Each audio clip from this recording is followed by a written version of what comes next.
Good morning, gasaholics. I'm Hot Rod Bob, and I'm back. That's right. It's morning gas time. Hot Rod Bob, you've got gas. The morning edition. Now, we tested just a little bit, made sure the sound was working. It appears to be doing that. And yesterday, sorry for the mishap. We had technical issues. Couldn't get the sound up. Glad you're coming back and watching today. Thank you for listening, depending on how you get your gas in the morning.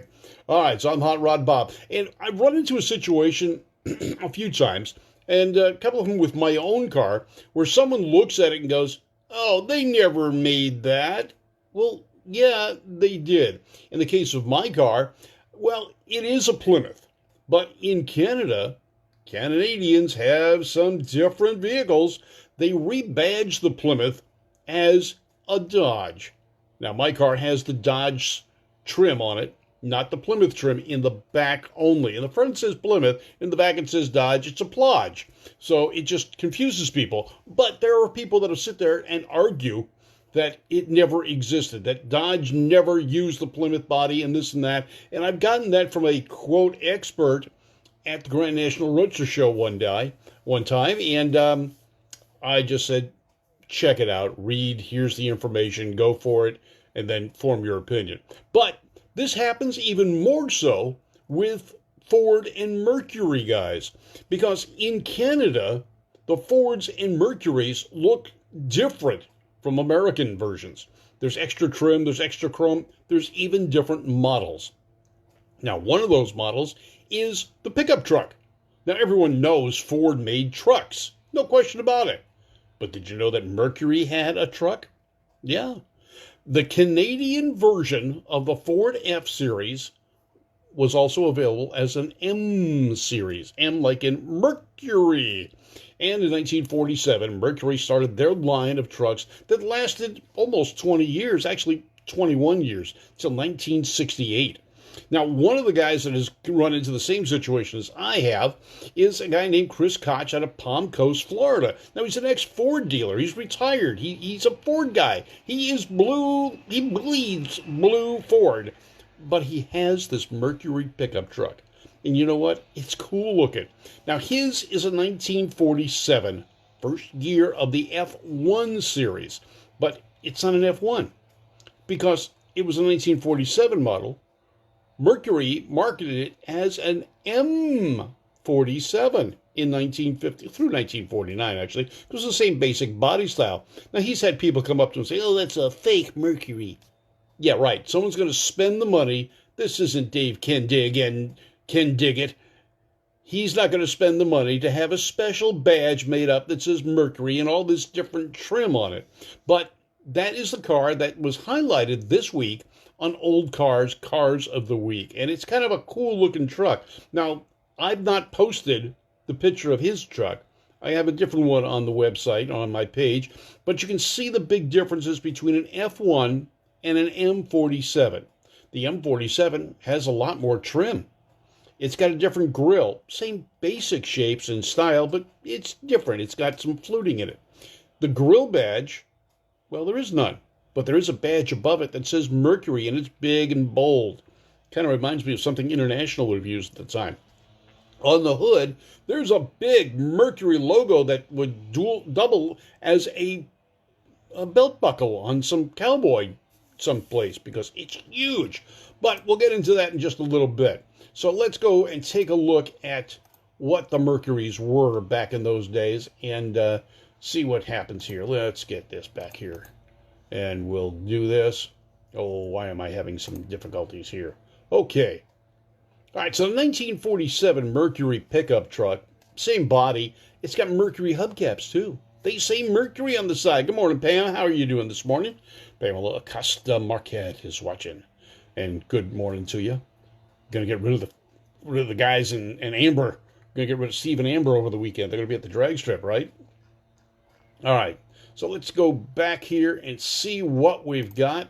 The Mercury, well, why is this giving me a hard time? Because it can. All right. In 1946, Mercury of Canada, or Ford of Canada, and its Ford Lincoln Mercury divisions. Now, again, Lincoln Mercury divisions.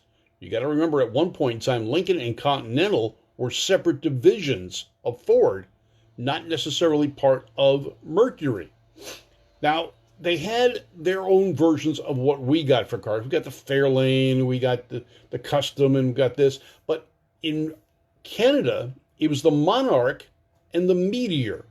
And those were Ford of Canada brands. Mercury was over there as well. It was a midsize, compete against the Pontiac. Well, not midsize. This was the same vehicle, basically. But it was to compete against the Pontiac and the Oldsmobiles. So Ford had the Mercury division up there. But Mercury wanted something a little bit more. They wanted trucks. They wanted to appeal to other people other than car people. They needed to broaden their marketplace and broaden their cars that they were selling in trucks. So, well, they didn't have trucks. So they did talk Ford into letting them rebadge a Ford truck as a Mercury. Now, from 1948 to 1968, the Mercury M Series was basically an F Series with additional trim. There were no mechanical differences. There were no major body differences. It was simply the trim level that was on the vehicle. And the Mercury, as in all Mercuries at the time, were a higher level than the equivalent Ford. Now, for 61 and 66, Mercury trucks had a gear lightning bolt symbol on the horn button and different Mercury names and interiors. Now, in 67 and 68, the trucks used Ford interior trim only, but even the horn button, the dash cluster and bezel and knockoff plates. But it still said Mercury on the outside. And other than that, it was a Ford. Now, it had a little bit different grille. Now, they also had big trucks. Yeah, big trucks. Mercury wanted to get into the bigger truck or the full commercial truck line. And they had the M700 series, which patterned after the F700 series. So again, a commercial truck, medium duty, 19,000 to about 26,000 gross vehicle weight rating. They also had their version of the Econoline. Yes, the compact vans that Ford came out with in 1961 were also sold in Canada as a Mercury. And they had a big Mercury badge right in the center where it would have said Ford, but it was bigger and it had trim around the sides of it as well.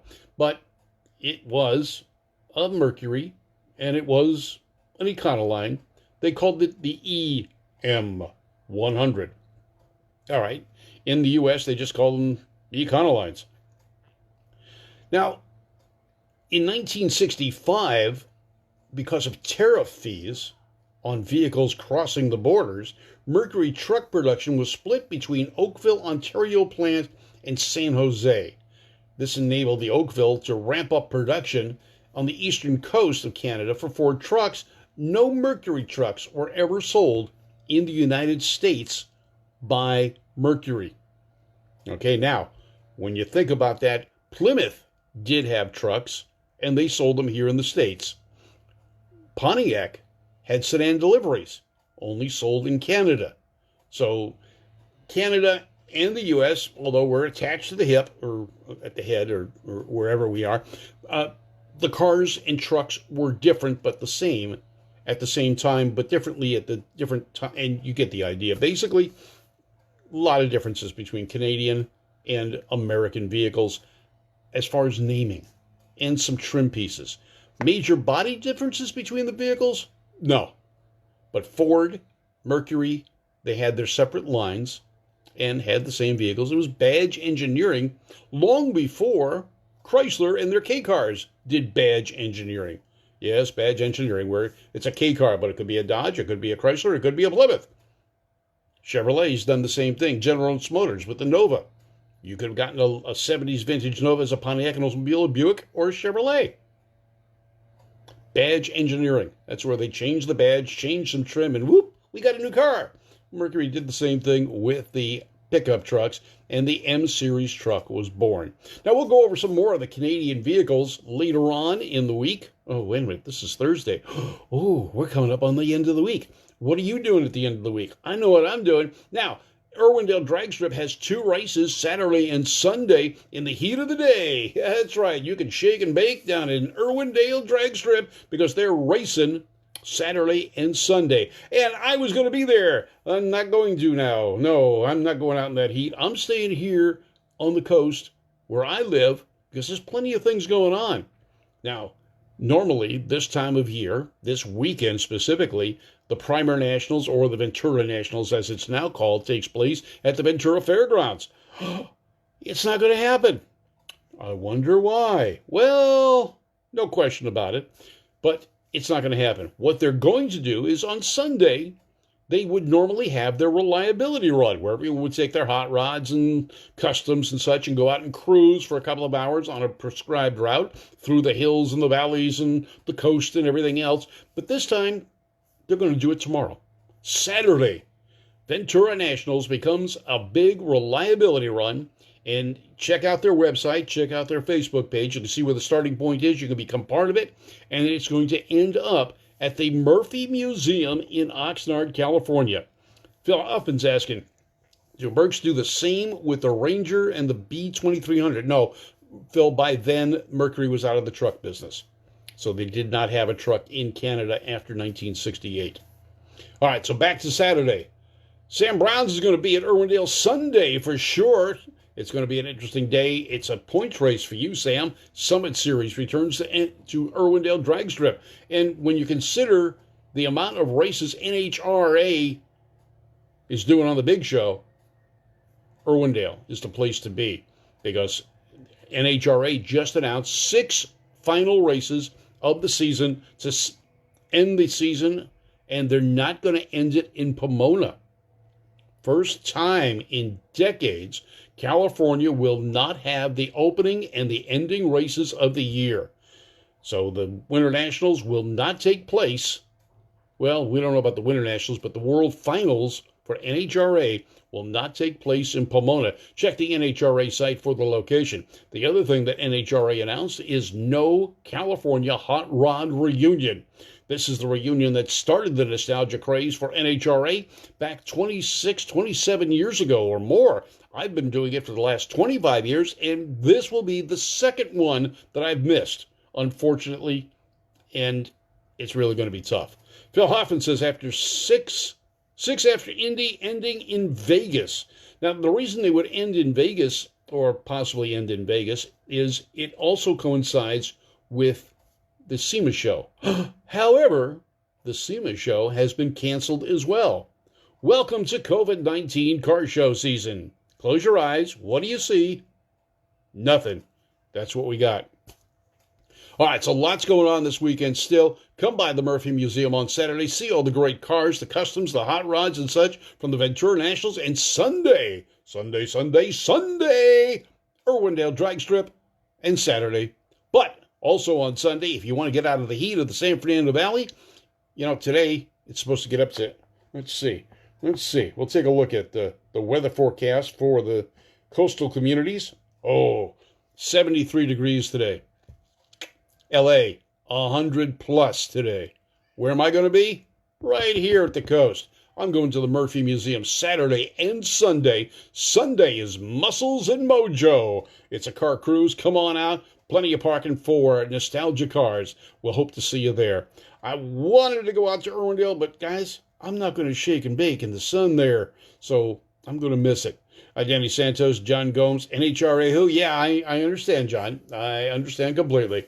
All right, you guys, you have a great day. I'm Hot Rod Bob. You've got gas, the morning edition. And don't forget, you can see this on YouTube and listen to it on Anchor FM, Apple iTunes, and your favorite podcast stations. It's there. It's syndicated worldwide. Made the top 100 podcasts last week.